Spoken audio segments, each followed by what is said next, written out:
Blog Talk Radio. Hello, everyone. This is Lori Smith on Blog Talk Radio. Good evening. It is Saturday night, 10 o'clock p.m. here in Calgary, Alberta, and October the 19th. I'm glad to be here and thankful for everybody who's been tuning in. I've had quite a few people listening to my shows. Actually, I'm almost at 50,000 listens, so I thank everybody who's tuned into my shows and taking the time to listen. And it's a lot of work keeping up with all the shows on Blog Talk Radio. There's some great shows on Blog Talk Radio, and I have enjoyed listening to many shows, especially when I first started doing the shows. I used to listen to quite a few shows, and now I'm just so inundated with studies and just working on so many different things. But I'm trying to catch up on other people's shows too, and trying to be part of some of them too as well, speaking on panels and whatnot. I just haven't had very much time, but I really appreciate everybody tuning in. This is One Child Abuse Survivor to Another Restoration. And this is my final segment for this series. And I did a lot of thinking about it today and really feel that pretty much covered everything that I really wanted to cover. And hopefully survivors, if you're out there and you're listening, that you'll just reach out and get some help. Even if you don't bother listening to my other shows, that's fine. I just want to encourage people to not suffer alone in silence, as so many of us has already done, and to get the help that you deserve and that you rightly are entitled to, as a human being on this planet. And for myself, I really didn't trust the normal route that most people would take, and that's seeking out a counselor or a therapist or a psychologist. Or I didn't really think I needed a psychologist or a psychiatrist, but I was thinking about counseling and a therapist and whatnot, and I talked about this on so many of my shows before, especially this One Child Abuse Survivor to Another series, that I just didn't trust them. And I'd already been hurt enough. That was my motto. That was my theory, is that I've already been hurt enough, and I really didn't want anyone taking my information and then turning it around on me, because I know I was very cognitive of what happened in my family as I was keeping notes, keeping track in my mind. Wasn't writing it down on paper, but I was definitely making mental notes all the time of what was happening, and that was my sanity factor. And it's really the only way I could stay sane, because everyone in my family had spun off into their own different, whether it be psychological issues or emotional problems or drug abuse or whatever, and I really needed to stay on top of what was happening. And even when I was using drugs as a young teen, 12 years old, I started getting high and doing drugs and did some heavy-duty drugs up until about the age of 21, really. And even then, I was still very much aware of what was going on in my home and a part of it, and forced to be a part of it. And really, I wanted to be a part of it. I didn't want to be thrown out of my home. And I wanted to be accepted. And sadly enough, that's pretty sad to want to be accepted into a dysfunctional family. But out of all the siblings, I was the last born, seventh born, and the last child. And the one that my mom was always throwing out of the house for no reason. People would say, oh, well, you must have been doing something wrong. Actually, I was just challenging her. She didn't want to be challenged. She didn't want anybody to tell her that she was doing wrong and that she was in the wrong. And so mainly that's why I would get tossed out. But, for so many people, there's so many, society basically says, oh, we don't want to hear about that. That's too hard to listen to. And yeah, it is. It's hard to have to deal with. I tell you that. It's harder to me to be abused than it is to have to listen to somebody's story. I mean, I quite often read other survivors' stories, and even if I see one on the web, or I've actually had quite a few survivors send me their books, which is just, I'm so thankful for. And I've had lots of survivors on my show in the past. If you go through, it's kind of hard to go through all the shows. If you go through on that page, on the very first page, the show page, go down to the bottom, you can scroll through, and I've got over 1,000 shows, so it's kind of, takes time to go through because there's 10 per page. So, I mean, there's 100 pages of shows there. But, you can flip through, especially 2010 through 2011, 2012. That's mainly where these shows are. The One Child Abuse Survivor to Another shows. And I have quite a few survivors that had come on my show and talked about their own story and their own path to recovery, I guess if you want to call it, and their own path to wellness, their journey. And it was very helpful for me, to speak to other people who had been through such horrible stuff, that I can relate to. And that's why for so long I really felt like I couldn't really relate to other people who didn't know what it was like to exist in my type of world with my kind of baggage. So I really relate well with other survivors and people who know what it's like, right?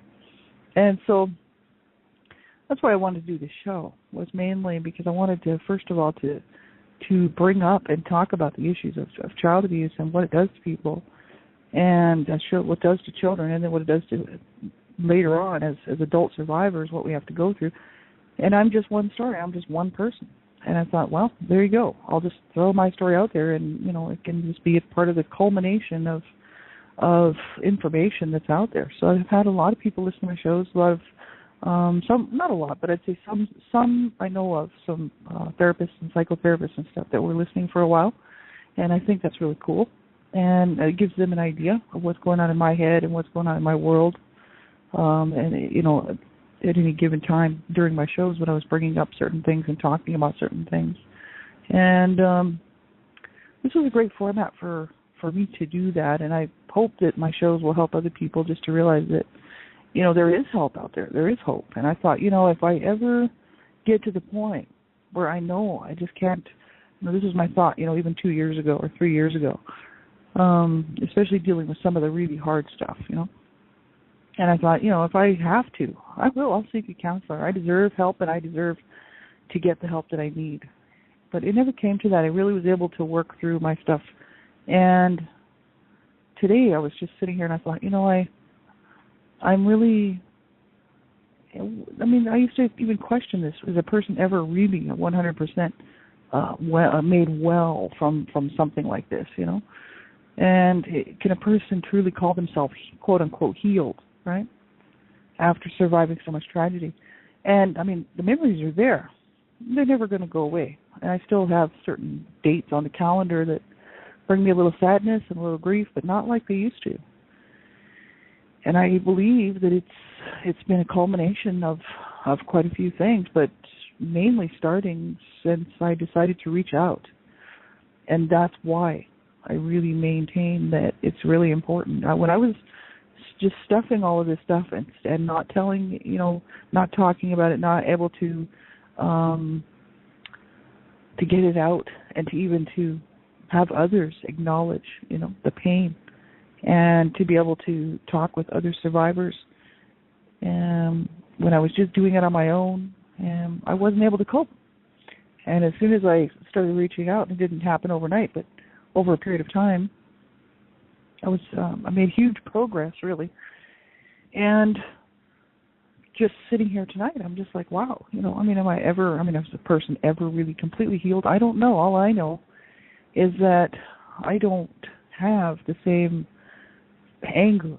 I don't have the same rage that I had towards my abusers. I don't have the same feeling of desperation and not knowing if I could even go on another day.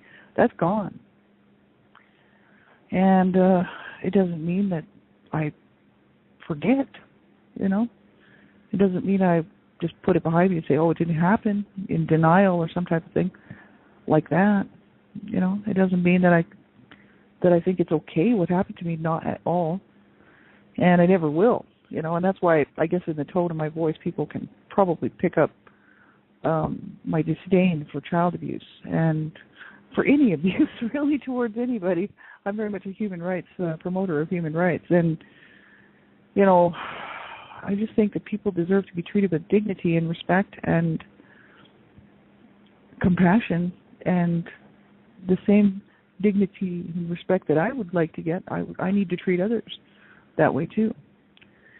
And the same dignity that they would like me to afford them, they need to treat me with that. So, yeah, I'm a big promoter of human rights and child rights. But, for my own personal, what it was, tragedy, it just doesn't, it's just as if it's okay now, and that's, my friend told me this would happen. My good friend, Gypsy Witch, she sits in the chat room, and I won't give you her real name, but just in case she doesn't want me to. But a lot of people know her. And she's awesome. She's out of Australia. She's worked with many survivors. She's worked with people who have split personalities, people who are what do you want to call that? I can't even think of the word right now. But anyway, she works with all kinds and has worked with many, many survivors of abuse and fostered children who were abused. And I mean, she's just been a great support and a really great friend and really a great therapist. I mean, she walked me through some stuff that was really difficult and helped me to get through this. And it takes sometimes a really good friend to do that. And I was very fortunate and very blessed to have somebody like that in my life who would do that for me. I've also had so many great friends, and I can't even begin to name them all here. I mean, there's just so many. Elizabeth Brawley, there's just so many. I just can't even begin to even name them all. I could do a show and just name all these people that have been such a huge support in my life. And they're all my friends elsewhere too, right? So it really helped, to have somebody who knew how to work with survivors and to sort of steer me a little bit, and it was really great work that she did, Gypsy Witch. And a lot of the healing towards the end, the end of my healing journey, she was really working with me on, and that did help a lot. And that was also with the program called Forget Talking Therapy. And that's not to say that she was just forget all about talking therapy, but that's the name of the program, Forget Talking Therapy. And because of trauma, it doesn't have to be abuse, but any kind of trauma gets stored in the brain in the limbic system, where the only communication to that system is through pictures. So it's all visual, right? And so we worked through the program, Forget Talking Therapy, and I had Beverly Searle, who's the founder and really the creator of that program, worked with me a little bit on it and the final part of it. And after that, just seemed like it was just cleared up. I was like, wow, I don't feel the same rage. I don't feel the same problems. And I talked a lot about this on quite a few shows through 2012 and probably early 2012. And that's made a huge, huge impact, on my healing journey. And since then, it's all, I go through my day-to-day stuff. It doesn't mean I don't have trouble or, life is just so great and it's wonderful and I just never have any problems. And, that's not realistic. And there's certain days where, there's certain days where I think it's normal to feel, I didn't want to cut off my feelings, and just forget or just to be in denial, because to me that means that I cut sort of myself off, right, too, right? So it's okay to feel this stuff, but I think we have to be able to put everything in perspective. And so coming, all this way through from the age of 42 to almost the age of 48, it's taken me close to 6 years, probably 5.5 years, let's say, really, to do the work. And that's from start to finish. And had I gone to a therapist or a psychotherapist or a counselor, it would have cost me a bundle. So thank you, Blog Talk Radio, because I'm serious. This has been an incredibly cheap therapy system, and it worked for me.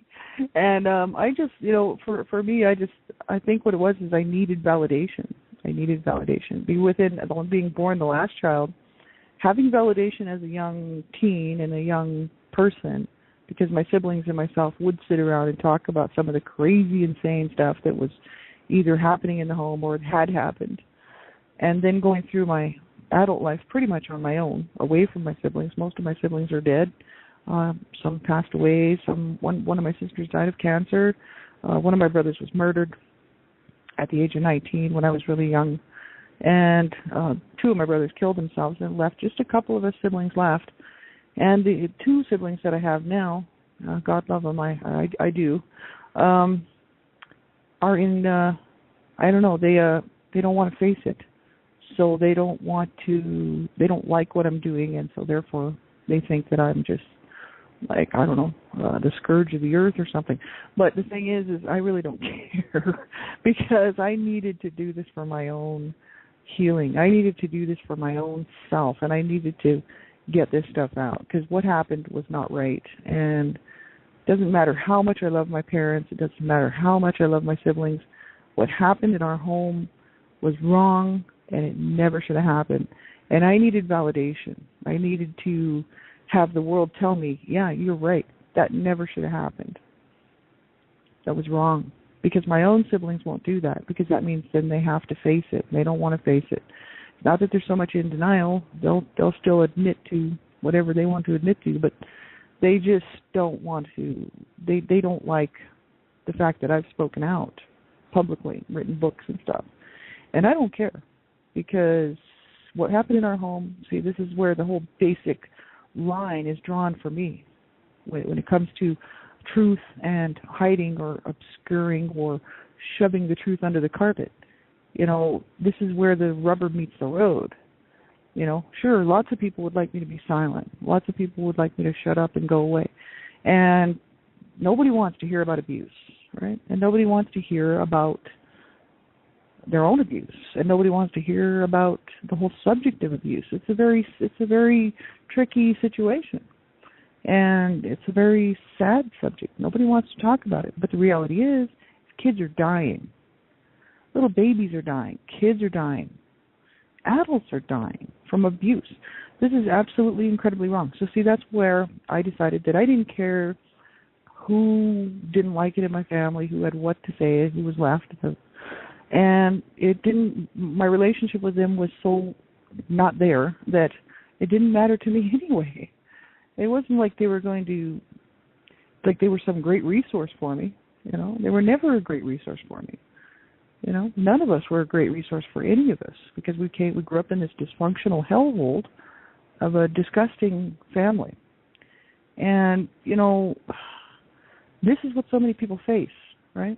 And that's why I decided to go public with my story and do these shows live online, because it's reality. And it's not, you know, like some sort of reality TV where, hey, let's get dressed up and play games. I mean, this is real, and this is painful, and this was my pain all over these audios here. And, you know, I'm just one person.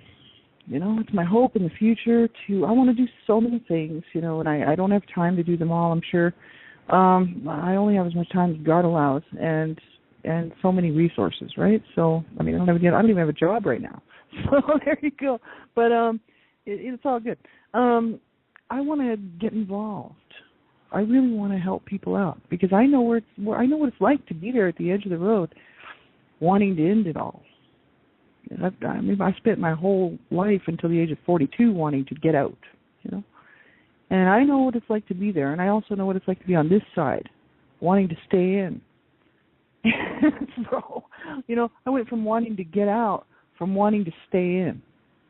Now that's healing, you know. So whether a person could say, "Oh, are you totally healed?" I don't know. All I know is I was a person who wanted out, and I wanted to kill myself, and I wanted to self-injure for a lot of reasons, not just one or two. And I went from that to a person who wants to stay in and get involved and help people until the last dying breath that I have, right? And I don't have the finances to go to school and pick up some sort of a huge degree. So I'm doing as I think God is leading me, you know, and that's more important to me anyway. And so, I mean, yeah, hopefully. Right? I mean, hopefully be able to make some good use of this, and that it won't all have been for naught, you know. It won't all have been just a sad story, you know. I think that there's so many people in front of me. Elizabeth was always one of them, and Gypsy Witch and other people, who stories themselves of trauma and coming through abuse and coming through really difficult times, and then to where they are today. Those people were in front of me all the time, not as a hero worship thing, but as a, wow, you know, look what they did, you know, like as a yeah, it's not a hero worship thing. It's more of a mentor, right? And it's like, wow, I mean, they look what they did. And they're encouraging other people to do the same thing, to reach out, get some help, no matter what help it is, whatever help you find that you need. And you have to be your own best advocate in that area. You need to find out what works for you and then get it done, right? And so, you know, it's just been awesome to be able to be in touch with these people who really have been sort of the beacon for me, like a light, you know, and in this dark survivor world, right, of abuse, right? So that's what I was hoping, you know, that people would hopefully, by listening to my shows, would find that it's just the sheer, I don't know what you want to call it, tenacity to say, you know what, I'm winning this fight, right? This has been a huge fight for life, for my life. I never attempted suicide because two of my brothers killed themselves, and I know how final it really is.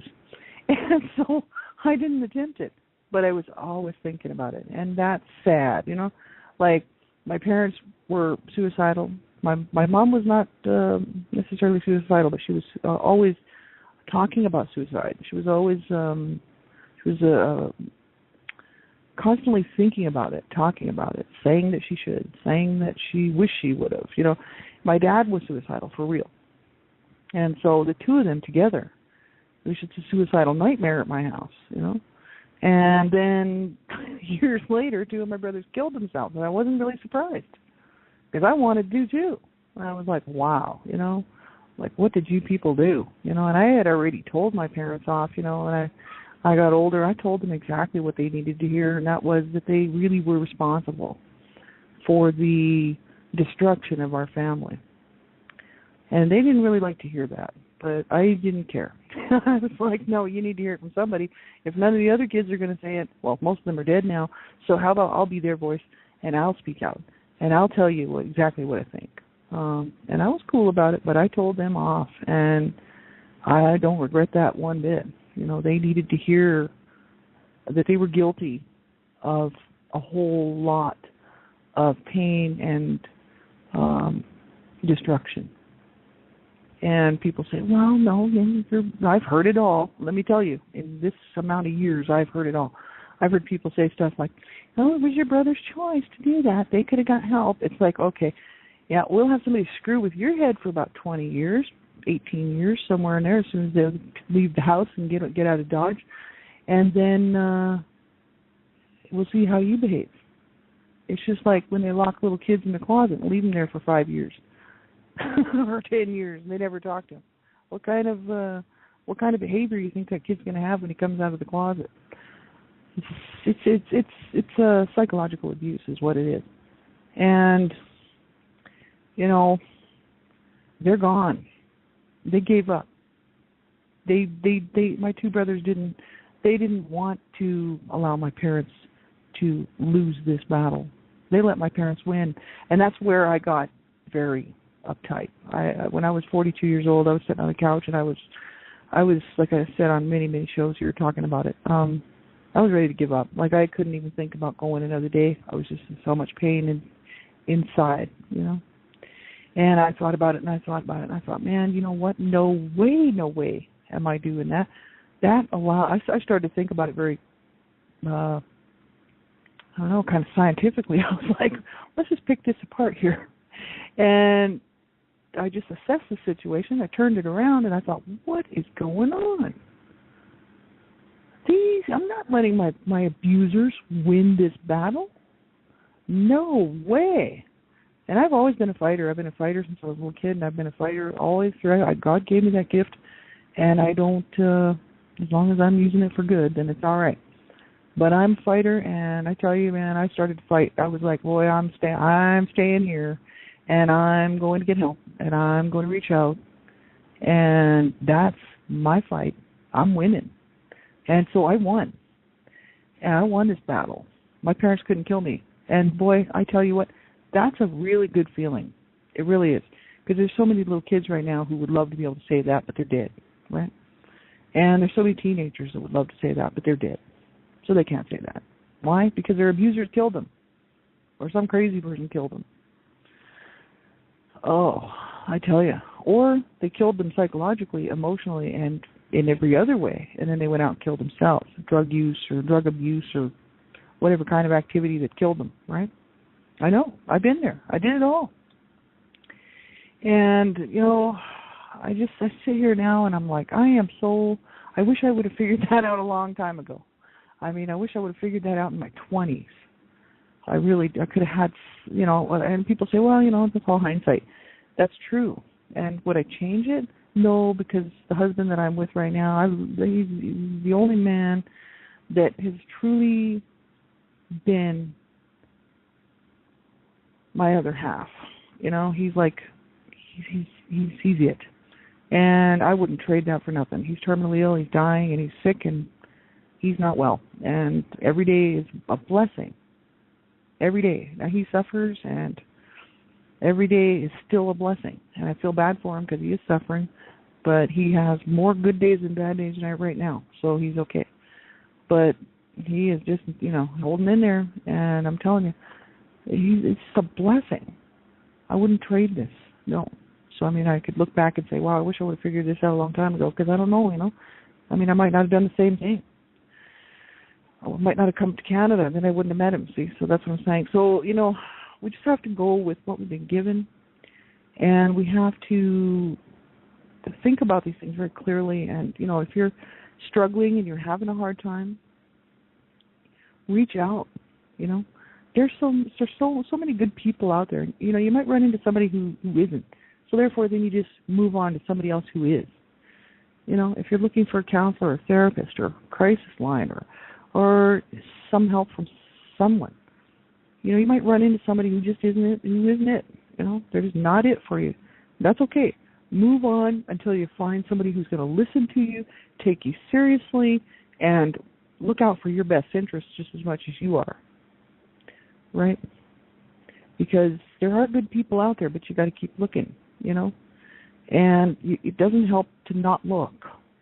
That's why I'm saying you have to reach out, because I would have never done this show had I not reached out and got some help. Like I say, I did some work first before I came here, quite a bit of work actually, for about how many years? At least 3. So I'd already done 3 years of work before I even got here, right, to Blog Talk Radio. And that was in, when did I even get here? 2009? Yeah, 2009. So maybe a couple of years, 2 years. So I would say, you got to just keep reaching out. Just get some help. Yeah, because I started my healing journey in 2007. I started Blog Talk Radio in 2009 of October. So yeah, 2.5 years.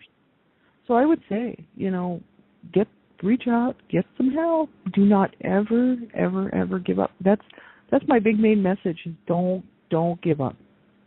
Tonight might really be hard, and tomorrow might even be worse, And I'm just telling you, 2 or 3 weeks from now might be way better. But you have to keep going, and you have to keep hanging in there, no matter how hard it gets. You have to keep going. Do not ever, ever, ever give up.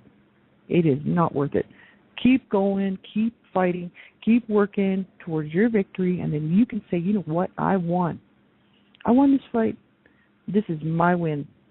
I stay alive, and I am going to get help, and I'm going to learn how to do something with the rest of my life that's meaningful and has purpose and makes me feel good, and I'm going to win this fight. So that's my big message. God bless you all. Take care.